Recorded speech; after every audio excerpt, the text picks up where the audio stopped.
ಇತ್ತೀಚಿನ ಸಂಚಿಕೆಗಳನ್ನು ಜಾಹೀರಾತಿನ ಕಿರಿಕಿರಿ ಇಲ್ಲದೆ ನೋಡಿ.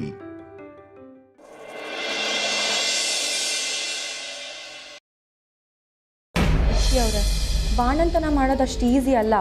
ಅದೇನು ಅಂತ ಬಾಣಂತನ ಮಾಡಿದವ್ರಿಗೆ ಗೊತ್ತು. ಅದು ಎಷ್ಟು ಕಷ್ಟ ಆದರೂ ಪರವಾಗಿಲ್ಲ, ಅದನ್ನೆಲ್ಲ ನಾನು ನೋಡ್ಕೊಳ್ತೀನಿ. ಬನ್ನಿ. ಜಸ್ಟ್ 3 ತಿಂಗಳು ವೇಟ್ ಮಾಡಿ, ನನ್ನ ಮಗು ಜೊತೆನೇ ಬರ್ತೀನಿ. ಈಗ ಬಾಣಂತನ ಮಾಡ್ತೀನಿ ಅನ್ನೋರು ಆಮೇಲೆ ಮಗುನ ಹೇಗೆ ನೋಡ್ಕೋತೀರಾ ಅಂತ ಗೊತ್ತಾಗುತ್ತೆ. ಏನು, ಇನ್ನು 3 ತಿಂಗಳ? ಅದೆಲ್ಲ ಆಗಲ್ಲ ಕಣ್ರಿ. ನೀವು ಬರಬೇಕು ಅಷ್ಟೇ, ಇಲ್ಲ ಅಂದರೆ ನಾನೇ ನಿಮ್ಮ ಮನೆಗೆ ಬಂದ್ಬಿಟ್ಟು ಇಟ್ಕೊಳ್ತೀನಿ ಅಷ್ಟೇ. ವಿಕ್ಕಿ ಅವರೇ, ಯಾಕೆ ಹಠ ಮಾಡ್ತಿದ್ದೀರಾ? ತವ್ರ ಮನೇಲಿ ಬಾಣಂತನ ಮಾಡೋದಕ್ಕೂ ಗಂಡನ ಮನೇಲಿ ಬಾಣಂತನ ಮಾಡೋದಕ್ಕೂ ಎಷ್ಟು ವ್ಯತ್ಯಾಸ ಇದೆ ಅಂತ ನಿಮ್ಗೇನಾದರೂ ಗೊತ್ತಿದೆಯಾ? ಇಲ್ಲ ತಾನೇ? ನಿಮ್ಮ ಹೆಂಡತಿ ಮಗು ಆರೋಗ್ಯವಾಗಿ ಮನೆಗೆ ವಾಪಸ್ ಬರಬೇಕು ಅಂದರೆ ನೀವು ವೇಟ್ ಮಾಡಲೇಬೇಕು. ಹೌದಾ? ಸರಿ, ಆಯ್ತು. ರೀ ಹೆಂಡತಿ, ನಿಮಗೆ ಒಂದು ವಿಷಯ ಹೇಳೋದೇ ಮರ್ತ್ಬಿಟ್ಟೆ. ನಿಮ್ಮ ಸೀಮಂತದ ಪ್ರೋಗ್ರಾಮ್ ಜೊತೆಗೆ ನಾವು ಇನ್ನೊಂದು ಪ್ರೋಗ್ರಾಮ್ ಮಾಡಬೇಕಾಗಿತ್ತು, ಅದು ಮಿಸ್ ಆಗಿದೆ. ನೀವು ನಾಳೆ ರೆಡಿ ಇರಿ, ಅದನ್ನು ಮಾಡಿ ಮುಗಿಸೋಣ. ಹೌದಾ? ಏನು ವಿಕ್ಕಿ ಅವರೇ? ಅದೆಲ್ಲ ಸರ್ಪ್ರೈಸು, ಹೇಳೋಕ್ಕಾಗಲ್ಲ. ನೀವು ನಾಳೆ ರೆಡಿ ಇರಿ, ನಾನು ನಿಮ್ಮನ್ನ ಪಿಕ್ ಮಾಡ್ತೀನಿ. ಅಯ್ಯೋ, ಆ ಥರ ಎಲ್ಲ ಹೊರಗಡೆ ಹೋಗೋ ಹಾಗಿಲ್ಲ ವಿಕ್ಕಿ ಅವರೇ. ನೀವು ಅಪ್ಪನ ಪರ್ಮಿಷನ್ ಕೇಳಬೇಕಾಗತ್ತೆ. ಅಷ್ಟೇ ತಾನೇ? ಖಂಡಿತ ಟೆನ್ಷನ್ನೇ ಮಾಡ್ಕೊಳ್ಬಿಡಿ, ನಾನು ಕೇಳ್ತೀನಿ. ನೀವು ಜಸ್ಟ್ ರೆಡಿ ಇರಿ ಅಷ್ಟೇ. ಸರಿ ವಿಕ್ಕಿ ಅವರೇ. ವಿಕ್ಕಿ ಅವರೇ, I love you.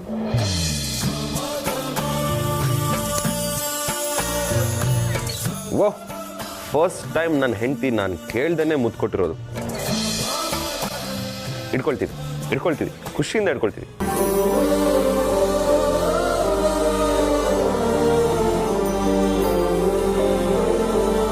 I love you too ಹೆಂಡತಿ. ಛೀ, ಹೋಗಿ ವಿಕ್ಕಿ ಅವರೇ. ಮತ್ತೆ ಇನ್ನೊಂದು ವಿಷಯ, ಕಟ್ಟೆ ಮಾಡಿಬಿಟ್ಟು.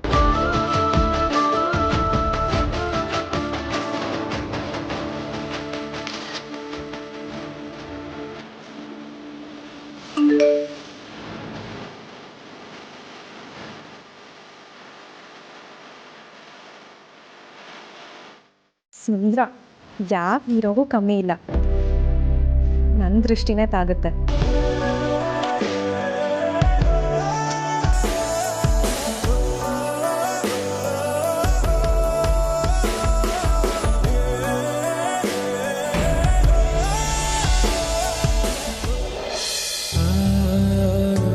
ಧ್ರುವ, ನೀನು ಆದಷ್ಟು ಬೇಗ ಹುಷಾರಾಗಬೇಕು. ನೀನು ಹುಷಾರಾಗಬೇಕು ಅಂದರೆ ಚೆನ್ನಾಗಿ ತಿನ್ನಬೇಕು. ಹಾಂ, ಹಠ ಮಾಡಬಾರ್ದು. ಎಲ್ಲಿ ಮಾಡು. ಚೆನ್ನಾಗಿದ್ಯಾ? ಯಾರು ಮಾಡಿರೋದು ಹೇಳು? ವೈಜಯಂತಿ ಅಮ್ಮ. ಅವ್ರು ಮಾಡೋ ಅಡುಗೆ ಅಂದರೆ ನಿಂಗೆ ತುಂಬ ಇಷ್ಟ ಅಂತೆ.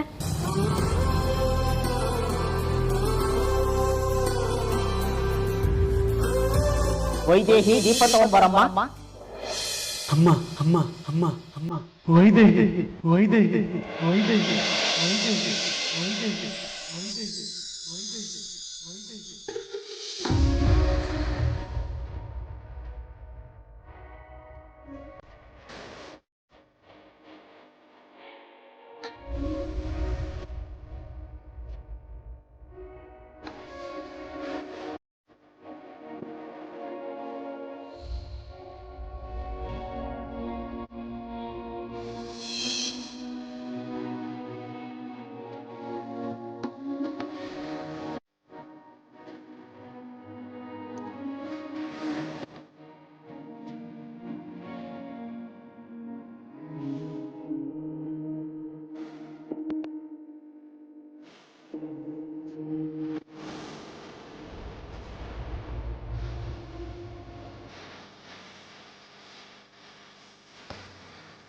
ಧ್ರುವ, ಏನಾದರೂ ಬೇಕಿತ್ತಾ?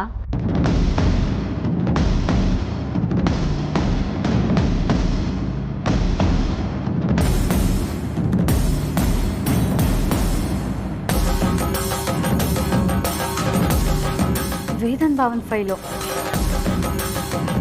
ಈ ಫೈಲ್ ಬೇಕಾ ಧ್ರುವ?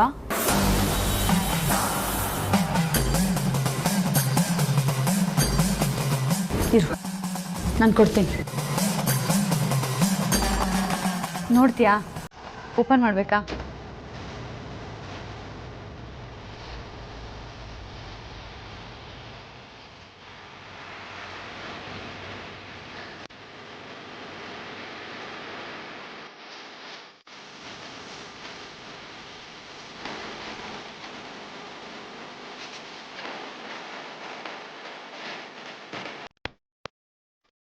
ಪೆನ್ ಕೊಡ್ಲಾ? ಬರೀತ್ಯಾ? ಒಂದು ನಿಮಿಷ ಇರು.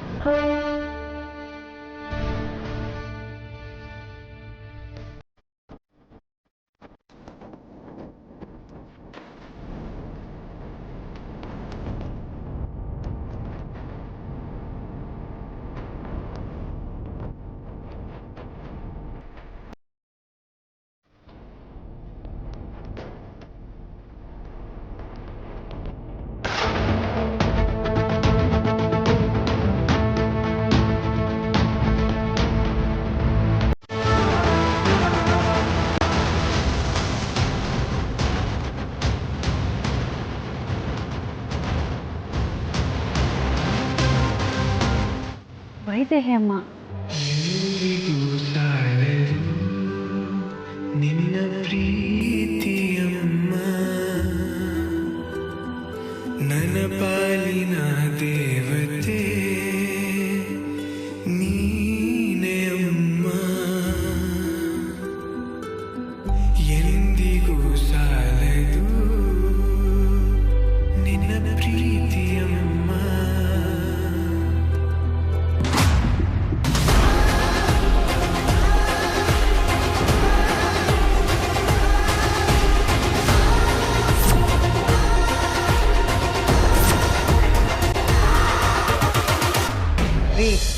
ನಾನು ನಿಮ್ಮನ್ನೇ ಕೇಳ್ತಿರೋದು, ಈ ಫೋನ್ ಎಲ್ಲಿ ಸಿಕ್ತು? ಯಾರ್ದಿದು? ಯಾಕೆ ಗಾಬರಿ ಆಗಿದ್ದೀರಿ? ಅಪ್ಪ ಮಗಳಿಬ್ಬರು ಇದೇ ಥರ ನಾಟಕ ಮಾಡ್ತಿದ್ರೆ ನಾನು ಸುಮ್ಮನಿರ್ತೀನಿ ಅಂತ ಅನ್ಕೋಬೇಡಿ. ನಿಮ್ಮನ್ನೇ ಕೇಳ್ತಿರೋದು, ಮಾತಾಡ್ರಿ. ಈ ಫೋನ್ ಯಾರ್ದು ಅಂತ ನೀವು ಹೇಳಲೇಬೇಕು ನನಗೆ. ಬೇರೆಯವ್ರ ವಸ್ತುನ ನಮ್ಮನೇಲಿ ಇಟ್ಕೊಳ್ಳೋದು ನನಗಿಷ್ಟ ಇಲ್ಲ. ಇದು ಯಾರ್ದೋ ಮೊದಲು ಅವ್ರಿಗೆ ತಲುಪಿಸಿ, ಇಲ್ಲ ಹೇಳಿ ತಲುಪಿಸೋಣ. ಪರಿಗೇನಾದರೂ ಈ ಫೋನು ತೇಜಸ್ತು ಅಂತ ಗೊತ್ತಾದರೆ ಪೂರ್ತಿ ಎಡವಟ್ಟಾಗೋಗುತ್ತೆ. ಯಾವುದೇ ಕಾರಣಕ್ಕೂ ಇವಳಿಗೆ ಈ ವಿಚಾರ ಗೊತ್ತಾಗಬಾರ್ದು. ನಿಮ್ಮ ಹತ್ರನೇ ಮಾತಾಡ್ತಿರೋದು ನಾನು. ಯಾರ್ದು ಅಂತ ಕೇಳಿದ್ರೆ ಏನು ಹೇಳಲಿ ಪರಿ? ಯಾರೋ ಮದುವೆಗೆ ಬಂದವರು ಬಿಟ್ಟು ಹೋಗಿರಬೇಕು. ಹೇಳಿ ಮತ್ತೆ, ನೀವು ಸುಮ್ಮನೆ ಇದ್ರೆ ನಾನೇನು ಅನ್ಕೋಬೇಕು ಹೇಳಿ? ಸರಿ, ಇದನ್ನು ಆನ್ ಮಾಡಿ ಯಾರ್ದು ಅಂತ ಗೊತ್ತಾಗತ್ತೆ. ನಾನು ಈಗಾಗಲೇ ಅದನ್ನು ಚೆಕ್ ಮಾಡಾಗಿದೆ ಪರಿ. ಅದು ಆನೂ ಆಗ್ತಾ ಇಲ್ಲ, ಚಾರ್ಜು ಆಗ್ತಾ ಇಲ್ಲ. ಯಾರ್ದು ಏನು ಎತ್ತ ಅಂತ ವಿಚಾರಿಸಿ ನಾನು ಅವ್ರಿಗೆ ತಲುಪಿಸ್ತೀನಿ ಬಿಡು. ಮೊದಲ ಕೆಲಸ ಮಾಡಿ. ಇಲ್ಲದೆ ಹೋದರೆ ಮಂಜು ಮಗಳ ಮದುವೆಗೆ ಹೋಗಿ ಫೋನ್ ಕಳ್ಕೊಂಬದ್ವಿ ಅಂತ ಜನ ಆಡ್ಕೊಂಡು ನಗ್ತಾರೆ. ತಗೊಳ್ಳಿ.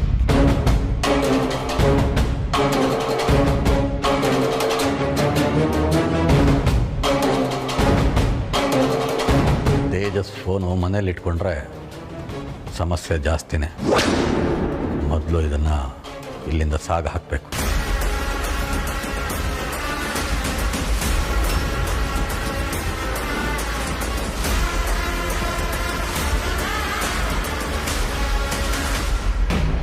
ನಾನೇನೋ ಬರೀತೀಯ ಅಂತ ಅಂದ್ಕೊಂಡೆ. ಓ, ಅಮ್ಮ ನಿನ್ನ ತುಂಬ ಚೆನ್ನಾಗಿ ನೋಡ್ಕೋತಾರಲ್ವಾ, ಅದಕ್ಕೆ ಬರ್ದ್ಯಾ?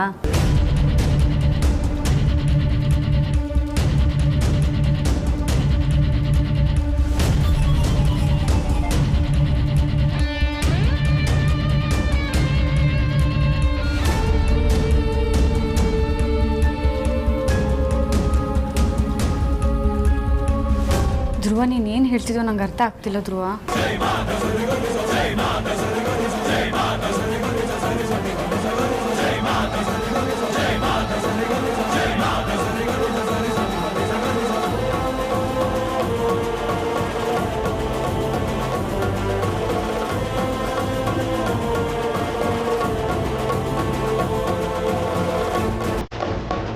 ಧ್ರುವ, ಸಾರಿ, ನೀನೇನು ಹೇಳ್ತಿದ್ಯೋ ನಂಗೆ ಅರ್ಥ ಆಗ್ತಿಲ್ಲ ಕಣೋ.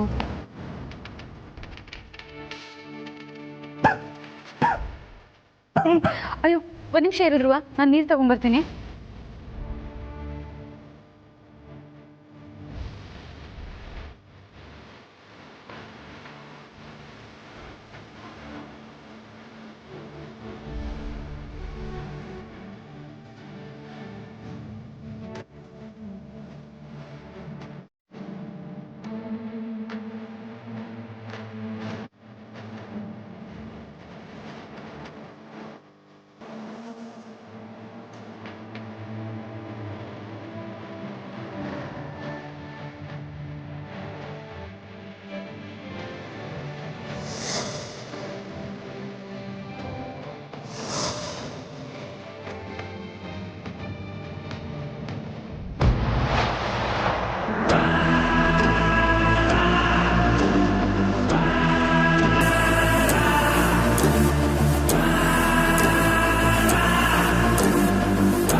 ಅಲ್ಲೇ ಕೂತಿದ್ದಾನೆ.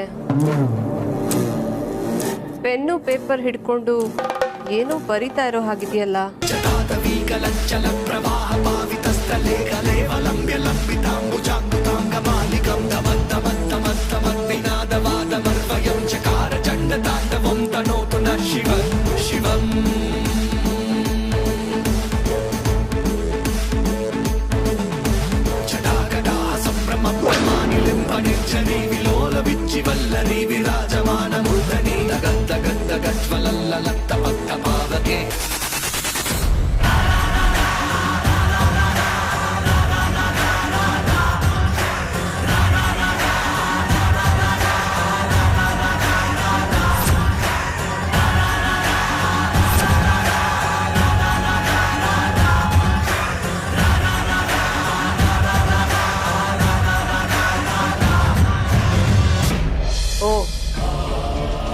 ಧ್ರುವ ಸಾಹೇಬ್ರು ವೈಜಯಂತಿನೇ ವೈದೇಹಿ ಅಂತ ಎಲ್ರಿಗೂ ಹೇಳೋದಕ್ಕೆ ಟ್ರೈ ಮಾಡ್ತಾ ಇದ್ದೀರಾ? ಪರವಾಗಿಲ್ಲ, ಮಾತಾಡೋದಕ್ಕೆ ಬರಲಿಲ್ಲ ಅಂದರೂ ಬರೆಯೋದಕ್ಕೆ ಸುಮಾರಾಗೆ ಟ್ರೈ ಮಾಡಿದ್ಯಾ?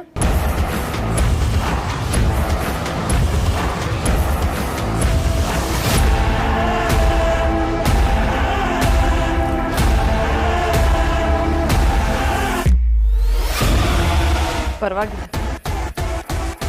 ನಾನು ನಿನ್ನ ಪರಮಾತ್ಮನ ಪಾದ ಸೇರಿಸ್ಬೇಕು ಅಂತ ಇದ್ರೆ ನೀನು ನನ್ನನ್ನೇ ಸಿಕ್ಕಾಕ್ಸೋದಕ್ಕೆ ಸ್ಕೆಚ್ ಹಾಕಿದ್ಯಾ?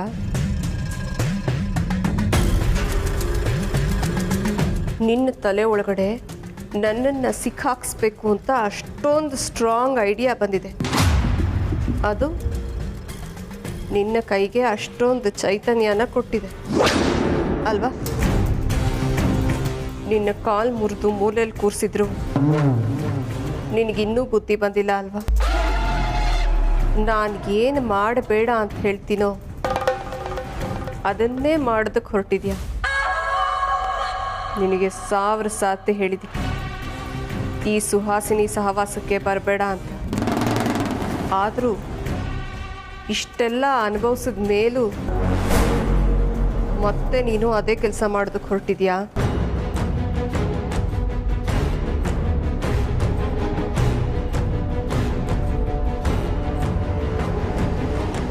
ನೀನು ಏನೇ ಮಾಡಿದ್ರೂ ಅಷ್ಟೆ, ನನ್ನನ್ನು ಏನೂ ಮಾಡೋಕ್ಕಾಗಲ್ಲ.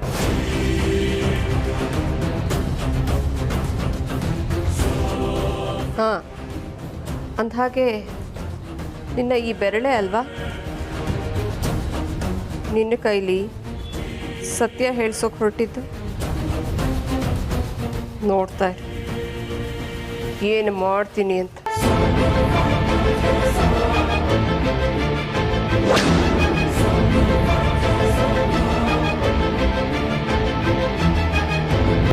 ಬರೆಯೋದಕ್ಕೆ ಟ್ರೈ ಮಾಡ್ತೀಯಾ? ಎಲ್ರಿಗೂ ನಿಜ ಹೇಳಿ ಹೀರೋ ಆಗಬೇಕು ಅಂತಿದ್ಯಾ?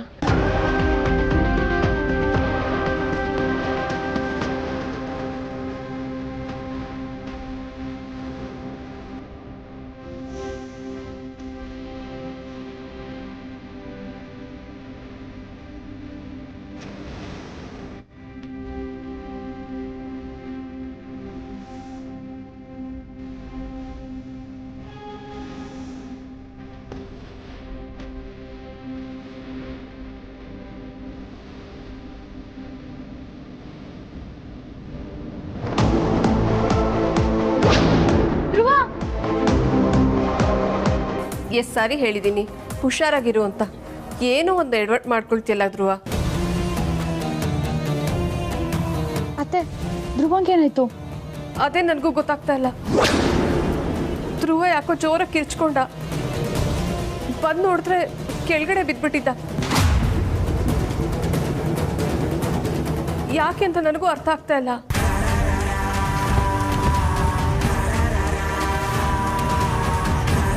ಪಾಪ, ಮೇಲ್ ಹೇಳೋದಕ್ಕೆ ಎಷ್ಟು ಕಷ್ಟಪಡ್ತಾ ಇದ್ದ ಗೊತ್ತಾ? ಅದಕ್ಕೆ ನಿನಗೆ ಹೇಳೋದು, ಯಾವಾಗಲೂ ಧ್ರುವನ್ ಜೊತೆನಲ್ಲೇ ಇರು ಅಂತ. ಅವನನ್ನು ಬಿಟ್ಟು ನೀನು ಎಲ್ಲಕ್ಕೆ ಹೋಗಿದ್ದೆ? ಅಂಥ ಕೆಲಸ ನಿನಗೇನಿತ್ತು? ನೀನು ಗಂಡನಿಗಿಂತ ಇಂಪಾರ್ಟೆಂಟ್ ನಿನಗೇನು? ಅದು ಅತ್ತೆ ಕುಡಿಯೋದಕ್ಕೆ ನೀರು ತೊಗೊಂಬರೋಣ ಅಂತ ಹೋಗಿದ್ದೆ, ಅಷ್ಟರಲ್ಲಿ ಇಷ್ಟೆಲ್ಲ ಆಗೋಗಿದೆ. ಸರಿ, ಇನ್ಮೇಲಿಂದಾದರೂ ಹುಷಾರಾಗಿರು. ನಮ್ಮ ಧ್ರುವನ್ ಬಿಟ್ಟು ಎಲ್ಲೂ ಹೋಗ್ಬೇಡ. ಸರಿ ಅತ್ತೆ.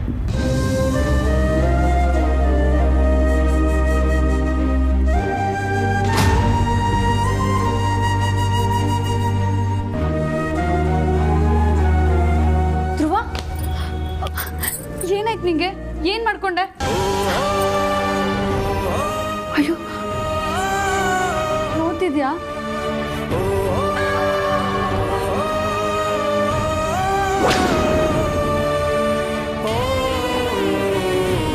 ಅಯ್ಯೋ, ಏಟಾಗಿದೆ ಅತ್ತೆ?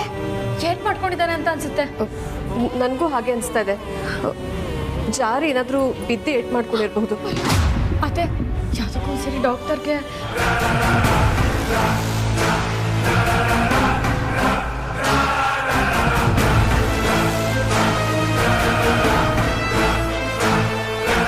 ಇದು ಹುಷಾರಾಗಿರ್ಬೇಕು ತಾನೆ.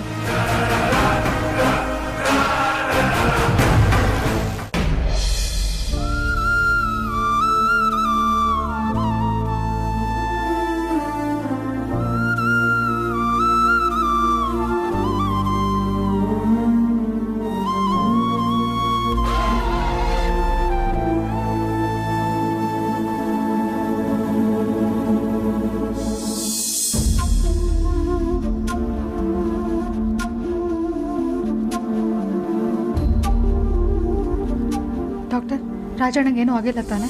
ನೋನೋ, ಏನೂ ಆಗಿರೋದಿಲ್ಲ, ಟೆನ್ಷನ್ ಮಾಡ್ಕೋಬೇಡಿ.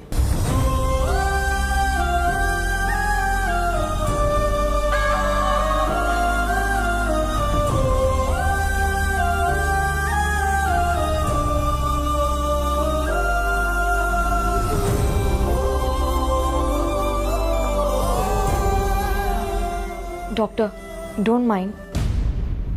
ಧ್ರುವಗೆ ಯಾಕೋ ತುಂಬ ನೋವು ಕಾಣಿಸ್ತಾ ಇದೆ ಅಂತ ಅನಿಸ್ತಾ ಇದೆ. ಇನ್ನೊಂದು ಪೇನ್ ಕಿಲ್ಲರ್ ಇಂಜೆಕ್ಷನ್ ಕೊಡ್ಬೋದಾ?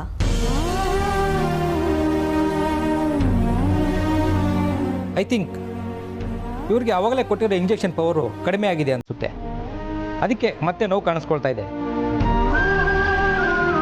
ಇವಾಗ ಇನ್ನೊಂದು ಇಂಜೆಕ್ಷನ್ ಕೊಟ್ಟರೆ ಸರಿ ಹೋಗುತ್ತೆ.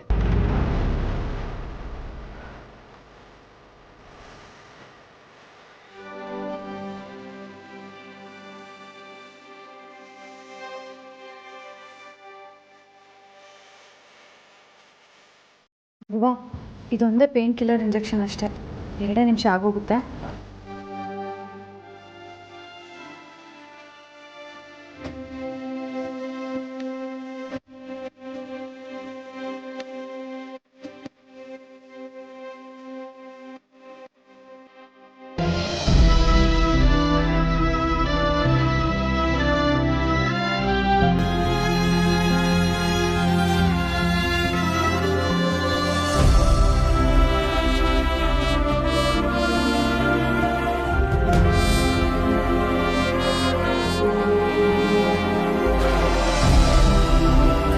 ರಾಜಣ್ಣ, ಏನಾಗಲ್ಲ, ಪೇನ್ ಕಮ್ಮಿ ಆಗುತ್ತೆ ಆಯ್ತಾ? ನೋಡಿ, ಇವ್ರ ಹೆಬ್ಬೆಳ್ಳಿಗೆ ಪೆಟ್ಟು ಬಿದ್ದಿದೆ, ಮೋಸ್ಟ್ಲಿ ಚಿಕ್ಕ ಫ್ರ್ಯಾಕ್ಚರ್ ಕೂಡ ಆಗಿರ್ಬೋದು.